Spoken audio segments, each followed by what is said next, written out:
কোনো বাজে ইন্টেনশন ছিল না, ও আমার ব্যাপারে সিরিয়াস কিনা জানার জন্য। ওর বাসায় গিয়ে আমি বাজে কিচ্ছু করি নাই। আরিফ খানকে কনসেপ্ট ধরে বলতেছি, আরিফ খানের সাথে আমার ফিজিক্যাল রিলেশন হয় নাই। ইনফ্যাক্ট কোনো ছেলের সাথেই হয় নাই সালমান বাদে। মিথ্যা বললে বাবা মারা যাবে, জিনা করা হবে, ভাইয়ের সাথে জিনা করা হবে, তুমিও মারা যাবো আমার জামাই আবির খান। আরিফ খান আমাকে অনেকবার হাত ধরছে, একবার লিপ কিস করছে, ব্রেস্টে যেখানে তোমার নাম লেখছি সেখানে ভাবে করে হাত দিয়ে দেখছে একবার, আর কোমরে একবার হাত দিছে। আল্লাহর কসম, এর বেশি কিচ্ছু করে নাই। কোরআন শরীফ ধরে বলতেছি, যতদিন তুমি আমার বাসায় থাকবা আমি কোনো ছেলের সাথে কথা বলবো না, তোমার সাথে মিথ্যা কথাও বলবো না, কোনো ডাবলিংও করবো না, ইনশাল্লাহ।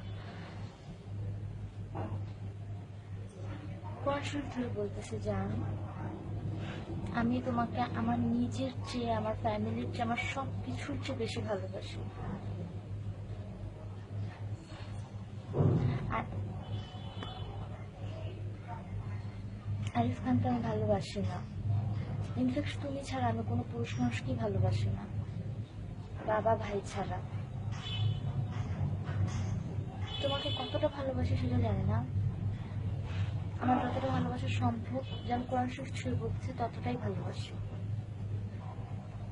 আরিয়ানকে দিয়ে সি মানাইছিলাম, শুধু ঘাড়ে হাত দিচ্ছে, এর চেয়ে বেশি কিচ্ছু করে নাই। কোরআন শরীফ ধরে বলতেছি, জান আরিফ খানের সাথে 2বার ফোন সেক্স করা ছাড়া আর কোনো ছেলের সাথে ফোন সেক্স করি না। আরিফ খানের সাথে 2বারের বেশি ফোন সেক্সও করি না। জান কোরআন শরীফ ধরে বলতেছি, আমি তোমাকে নিয়ে ভালো থাকতে চাই, আমি চাই তুমি নিজে একটু বদলাও, জাস্ট আমাকে হ্যাপি রাখো, হ্যাপিনেসটা আমাকে সম্মান দিও, শান্তিতে থাকতে দিও, এটাই যথেষ্ট।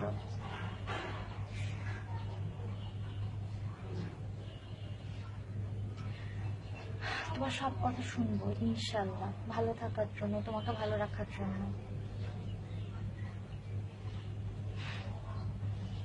সব কথা শোনার মতো সবকিছুই পড়ে, তোমার সাথে মিথ্যা কথা বলবো না ইনশাল্লাহ।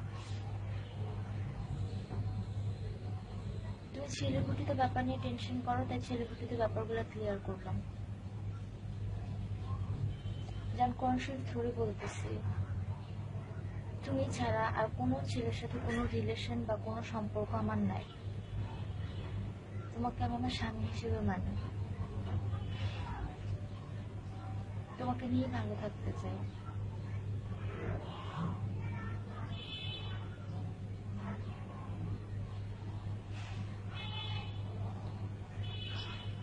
কোরআন শরীফ ধরে বলতেছি, কোনো মিথ্যা কথা বলি না তোমার সাথে।